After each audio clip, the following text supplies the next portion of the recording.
Right. And so you mentioned the education. I agree with this aspect of two things that you've said. We haven't spoken about it here, but it's definitely important. You did say that we have to speak a bit more as to what's the scope? What do we mean by education, right?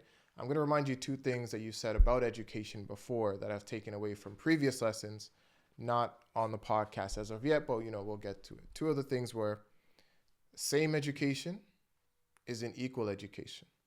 So I'll remind you of that one. And that Yeah. the second thing that I remember speaking about in another one of our conversation is that education has to serve a purpose. And I think Right. and I think those are two Right. things that are coming up here. When I think about sports, and I'll ask you the question, um, or I think it actually begs the question more in this case is there something that sports teaches you, right, from an education standpoint that you can't necessarily get from anywhere else? And you kind of mentioned some of those too, with the cortisol affecting and being able to stay aware and things like that. I definitely see the benefits of this. I know a lot of people that might be watching it that may know myself. You say, well, you played sports your entire life. um, I did. I have. I'm very active and I've seen the benefits of it. Even now, I know when we spoke about it just before the podcast started, because we've done it and been an athlete. And again, being an athlete, you can still be an athlete without being on a sports team. If you don't know, now you know.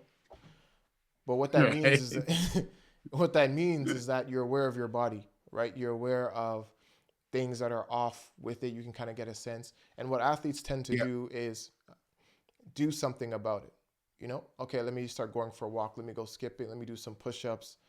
Let me change my diet for a week or two. We make those adjustments on the fly. This is what we do on the course of our life. So I think there's a lot of skills there.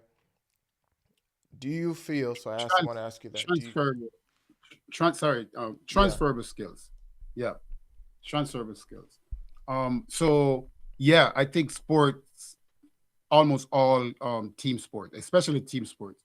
The individual sport also teach you tenacity and you have to rely on yourself and all that. But in today's world, going out on your own and all that stuff that you see in books, like these people, you know, pull themselves up by the bootstrap. They're just not showing you their team, or they're not giving their team members any attribution to for the part that they're playing, right? Mm-hmm. Usually, so team sports has a lot of benefits. Right? The awareness you're talking about, but it also teaches you to play with others, right?